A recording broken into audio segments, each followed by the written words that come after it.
നമസ്കാരം. ഞാൻ ബിനു മണിപ്പള്ളി. നമുക്കൊരു യാത്ര പോയാലോ? അതും നിങ്ങളാരും ഇതുവരെ പോയിട്ടില്ലാത്ത ഒരു യാത്ര. റെഡിയാണ്? രാവിലെ അനന്തപുരിയിലെത്തി ശേഷം മോനിപ്പള്ളിയിലെ തറവാട്ടുപറമ്പിൽ പതിവുള്ള ആ കറക്കത്തിനിറങ്ങിയതാണ്. തനിച്ചല്ല, ദൈവവും പെപ്പയും എൻ്റെ കൂടെ തന്നെയുണ്ട്. നല്ല ചുവപ്പൻ ചാമ്പങ്ങയും പിന്നെ കറുകറുപ്പൻ മൾബറിയും ഒക്കെ പറിച്ചു തിന്ന് പറമ്പിലെങ്ങും ഞറുങ്ങണ പെറുങ്ങണയായി ആർക്കും വേണ്ടാതെ നിൽക്കുന്ന ആ കളർ ചേമ്പുകളുടെ കുറച്ച് ചിത്രങ്ങൾ പകർത്തുമ്പോഴാണ് ഇവിടെ ഒരു മൂലയിൽ നിൽക്കുന്ന ആ അപ്പമരം കണ്ടത്. ആളേറിയില്ലേ? പണ്ടോടെ ഇലയൊടിച്ച് അതിൽ നിന്നും നിറമുള്ള കുമിളകൾ നമ്മൾ ഊതിപ്പറപ്പിക്കുന്ന ആ അപ്പമരം.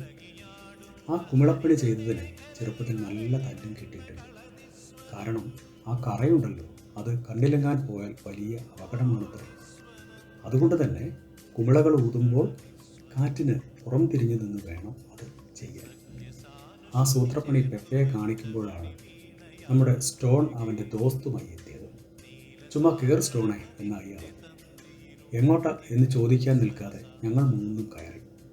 പിന്നെയാണ് മനസ്സിലായത്, ഒരു ഓഫ് റോഡ് ഡ്രൈവ് ആയിരുന്നു പറഞ്ഞു. അതെ, ഓട്ടോയിൽ ഒരു ഓഫ് റോഡ് ഡ്രൈവ്. അതും നിങ്ങൾ ആരും ഇന്നേ വരെ കാണാത്ത ആ പുലിക്കുന്ന് മലയിലേക്ക്. റബ്ബർ മരങ്ങൾക്കിടയിലൂടെ കുലുങ്ങി നെല്ലാപ്പാറയിലെ ആ പാറമട കുളങ്ങൾക്കടുത്തേക്ക് നമ്മൾ പോകുകയാണ്. ഈ നെല്ലാപ്പാറ ഒരുപക്ഷെ നിങ്ങളിൽ ചിലർക്കെങ്കിലും ഓർമ്മ കാണും. കപ്പപാട്ടിൻ്റെ ആ നാട്ടുവിശേഷങ്ങൾ നമ്മൾ മുൻപ് പങ്കുവച്ചപ്പോൾ ഈ നെല്ലാപ്പാറയെപ്പറ്റി അതിൽ വിശദമായി പറഞ്ഞിരുന്നു. പക്ഷെ ഇന്ന് ആ നിരന്ന വിശാലമായ പാറയില്ല, പകരം ഈ 2 പാറക്കുളങ്ങൾ മാത്രം.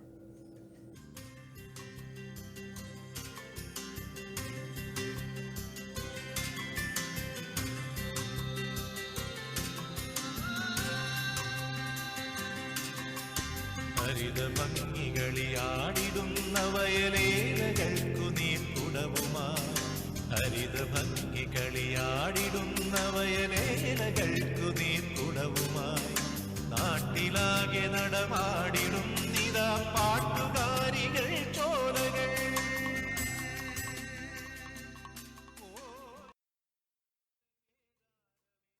ഇതാ ഇപ്പോൾ നമ്മൾ പുലിക്കുന്ന് മലയിലെത്തുകയായി. ശാന്തി നിലയമായി വിൽഗതി, ശാന്തി നിലയമായി വിൽഗതി, ശാന്തി നിലയമായി വിൽഗതി, ശാന്തി നിലയമായി വിൽഗതി. സഖ്യസാനുശ്രുതി ചേർത്തു വെച്ച മണിവീണയാണെന്റെ കേരളം. വലതുവശത്തെ ആ വിദൂര കാഴ്ചകളിലേക്ക് നോക്കൂ. എത്ര സുന്ദരമാണത് അല്ലേ?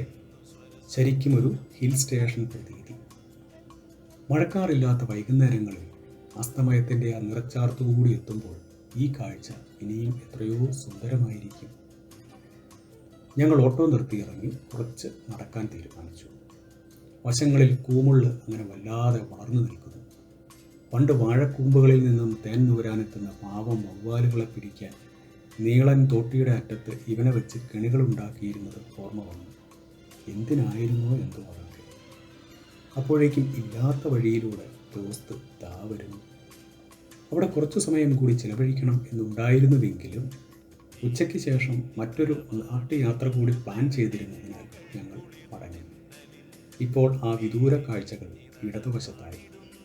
നോക്കൂ, അകലെയായി കാണുന്ന ആ പച്ച പുതച്ച മലനിരകൾ നമ്മുടെ കേരള നാടിനല്ലാതെ മറ്റാർക്കു സ്വന്തം അല്ലേ? കേരനിരകളാടും ഒരു ഹരിത ചാരുതീരം. ശരിക്കും കണ്ടാലും മതി വരാത്ത ഈ കാഴ്ചകൾ ബാക്കിയാക്കി എങ്ങനെ മറന്നു? പക്ഷേ ഇനിയും നമുക്ക് ആ കടുവാൾ വരെ കാണണ്ടേ? എന്നാൽ പിന്നെ പോകാമല്ലേ? അവിടെ നമുക്ക് കാണാൻ എന്താണുള്ളത് എന്നറിയാമല്ലോ. ഇതാ ഇപ്പോൾ നമ്മൾ ആ യാത്രയിലാണ്. ഞങ്ങളുടെ ഗ്രാമത്തിലെ, അതായത് മോനിപ്പള്ളിക്കടുത്ത കുടുക്കപ്പാറയിലെ സ്വകാര്യ കൊടുങ്കാട് എന്ന് വേണമെങ്കിൽ വിശേഷിപ്പിക്കാവുന്ന സ്ഥലം, അതാണ് കടുവാൾ. പേരറിയുന്നതും അറിയാത്തതുമായ ഒട്ടേറെ കൂറ്റൻ മരങ്ങളും ഭീതി പടർത്തുന്ന വള്ളിപ്പടർപ്പുകളും ഇഴജന്തുക്കളും ഒക്കെ നിറഞ്ഞ, ആൾ സഞ്ചാരം തീരെയും കുറഞ്ഞ ഒരു പ്രദേശം. പണ്ടും ഇപ്പോഴും തനിയെ സഞ്ചരിക്കാൻ നമുക്ക് വല്ലാത്ത പേടി തോന്നുന്ന ഒരു സ്ഥലം. പണ്ട് കടുവകൾ താമസിക്കുകയും വിശ്രമിക്കുകയും ചെയ്ത സ്ഥലമത്രേ ഇത്. കടുവാൾ എന്ന പേര് വന്നതും അങ്ങനെയാണത്രേ. സ്റ്റോൺ ഓട്ടോയുടെ എൻജിൻ ഓഫ് ചെയ്തു. നല്ല ഇറക്കമാണ്. ചിലപ്പോൾ വല്ല കാട്ടുപക്ഷികളെയോ മൃഗങ്ങളെയോ ഒക്കെ കാണാൻ പറ്റിയേക്കാം. ഞങ്ങൾ പതുക്കെ ഉള്ളിലേക്കുള്ള വഴിയിലേക്ക് തിരിഞ്ഞു. ഓട്ടോ വീണ്ടും സ്റ്റാർട്ട് ചെയ്തു. അതാ അലസമയക്കത്തിലായിരുന്ന ഒരു വലിയ ഉടുമ്പ് ശബ്ദം കേട്ട് പതുക്കെ ആ പറമ്പിലേക്ക് ഓടിപ്പോയി.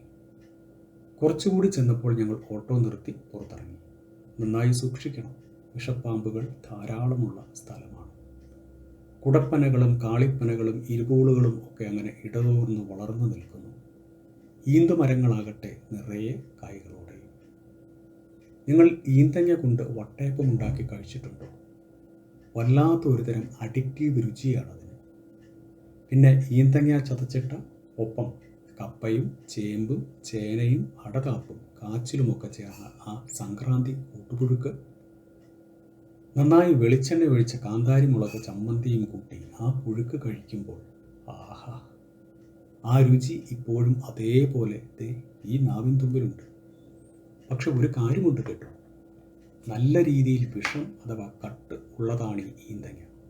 അതിനെ മൂപ്പെത്തുമ്പോൾ വെട്ടിയെടുത്ത് ആ പരിപ്പിനെ ആദ്യം നന്നായി ഉണക്കിയെടുക്കണം. പിന്നെ ദിവസങ്ങളോളം വെള്ളത്തിൽ കുതിർത്തിയിട്ട് ഇടയ്ക്കൊക്കെ ആ വെള്ളം മാറ്റി ആ കട്ടൊക്കെ മുഴുവനായും കളഞ്ഞിട്ട് വേണം മേൽപ്പറഞ്ഞ ആ രുചിയേറും ഭക്ഷണ സാധനങ്ങൾ ഒക്കെ ഉണ്ടാക്കാൻ. ഈന്തങ്ങാപ്പണി അത്ര എളുപ്പമല്ല എന്ന് ചുരുക്കം. പക്ഷെ ആ രുചി അതൊന്ന് വേറെ തന്നെ. കുറച്ച് ദൂരം കൂടി നടന്ന് ഞങ്ങൾ മടങ്ങാൻ തീരുമാനിച്ചു. മടക്കയാത്രയിലതാ വഴിയരികിൽ കൂറ്റനൊരു ഉടുമ്പ്. നേരത്തെ കണ്ടതിനേക്കാൾ പല മടങ്ങ് വലിപ്പമുള്ളത്. ഞങ്ങൾ ഒച്ചയുണ്ടാക്കിയിട്ടൊന്നും ആശാന് ഒരു കുലുക്കവുമില്ല. ഞാനൊരു സംരക്ഷിത ജീവിയാടേ, വേണമെങ്കിൽ 1-2 ഫോട്ടം പിടിച്ചിട്ട് നീയൊക്കെ പോടെ ശല്യപ്പെടുത്താതെ എന്നൊരു ഭാവം. പിന്നെ അവൻ പതുക്കെ ഇഴഞ്ഞ കാട്ടിലേക്ക് പോയി. ശരിക്കും അപ്പോഴാണ് അവൻ്റെ ആ വലുപ്പം കണ്ടത്. ഈ മരം കണ്ടോ? ഇവിടെ ഇടതുവശത്തായി നല്ല മഴക്കാലത്ത് പണ്ടൊക്കെ അതിസുന്ദരമായൊരു വെള്ളച്ചാട്ടം ഉണ്ടായിരുന്നു, കടുവാൾ വെള്ളച്ചാട്ടം. പക്ഷേ പിന്നീട് ആ പാറകളൊക്കെ പൊട്ടിച്ചു മാറ്റിയപ്പോൾ ആ നിഗൂഢ സൗന്ദര്യം മുഴുവനായും നിഗൂഢമായെങ്ങോ മറന്നു. ഇനി നമുക്ക് മടങ്ങിയാലോ? ഇതാ ആനയുടെ മസ്തകം പോലുള്ള ഈ പാറപ്പുറത്ത് പണ്ട് കടുവകൾ വിശ്രമിക്കുമായിരുന്നു അത്രേ. അവയുടെ മുരൾച്ചകൾ അങ്ങ് അകലെ അക്കരെയുള്ള ആ വെളിയന്നൂർ കുന്നിൽ വരെ കേൾക്കാമായിരുന്നു അത്രേ. നമ്മുടെ ഈ അപ്രതീക്ഷിത പുലിക്കുന്നുമല ടു കടുവാൾ ഓഫ് റോഡ് യാത്ര ഇഷ്ടമായി എന്ന് കരുതട്ടെ. ഇത്തരം കൂടുതൽ നാട്ടുവിശേഷങ്ങൾ ഇനിയൊരിക്കൽ. സ്നേഹപൂർവ്വം, ബിനു മുനിപ്പള്ളി.